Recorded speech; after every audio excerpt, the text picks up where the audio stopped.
डॉ A P J Abdul Kalam India के राष्ट्रपति थे, लेकिन वो बस राष्ट्रपति नहीं थे, वो बहुत कुछ थे। वो एक वैज्ञानिक थे, टीचर थे और लेखक भी थे।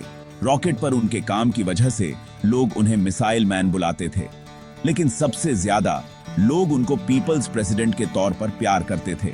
उन्हें सपनों की ताकत पर यकीन था और उन्होंने इंडिया को मजबूत और महान बनाने के लिए बहुत मेहनत की।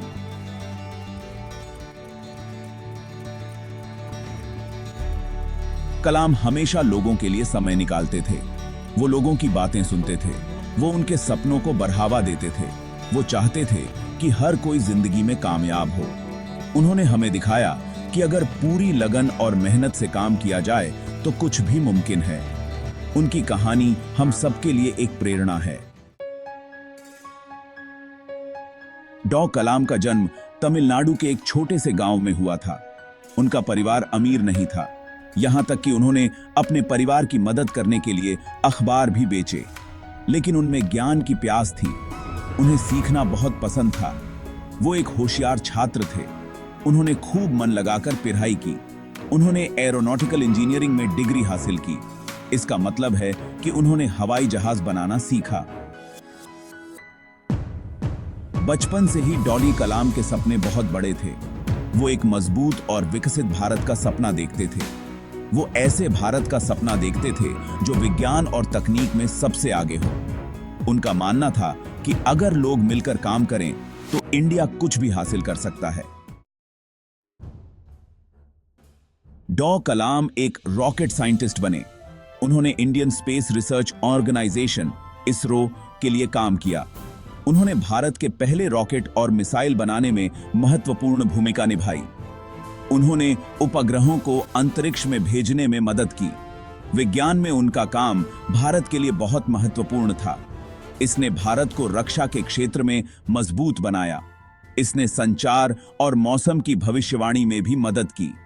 अपनी इसी मेहनत की वजह से उन्हें मिसाइल मैन ऑफ इंडिया नाम मिला। लेकिन डॉ कलाम सभी भारतीयों के बेहतर भविष्य के अपने सपने को कभी नहीं भूले। Section 4, leading India with vision.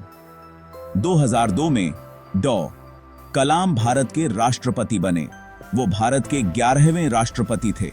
वो इस उच्च पद को संभालने वाले पहले वैज्ञानिक थे। राष्ट्रपति के रूप में डॉ कलाम ने देश के लिए अथक प्रयास किया। उन्होंने पूरे भारत की यात्रा की। उन्होंने हर वर्ग के लोगों से मुलाकात की। उन्होंने उनकी उम्मीदों और सपनों को सुना। उन्हें शिक्षा की शक्ति पर भरोसा था।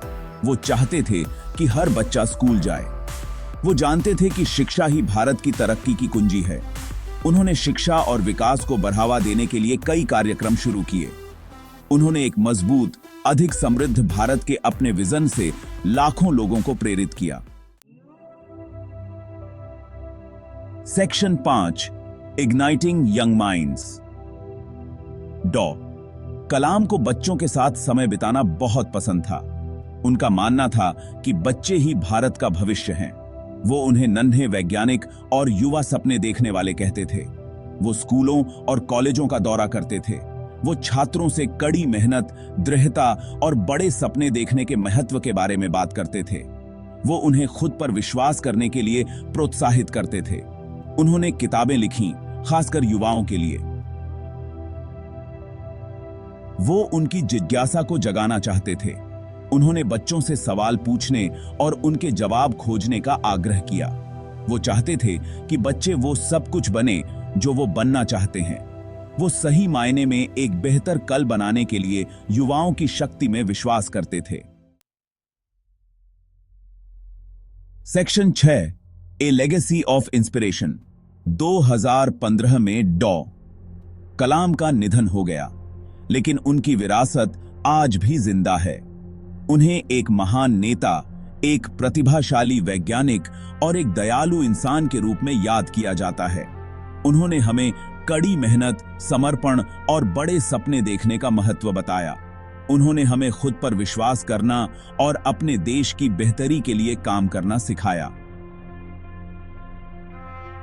तो भी बात भी की बाकी आकन कलाम का जीवन हम सभी के लिए एक शानदार मिसाल है। वो एक सच्चे आदर्श और प्रेरणा हैं। आशा, प्रगति और एकता का उनका संदेश हमें एक उज्जवल भविष्य की ओर ले जाता रहेगा। उन्हें हमेशा पीपल्स प्रेसिडेंट के रूप में याद किया जाएगा, एक ऐसा खिताब जो उन्होंने अपनी विनम्रता, ज्ञान और अपने देश के प्रति अटूट प्रेम से अर्जित किया।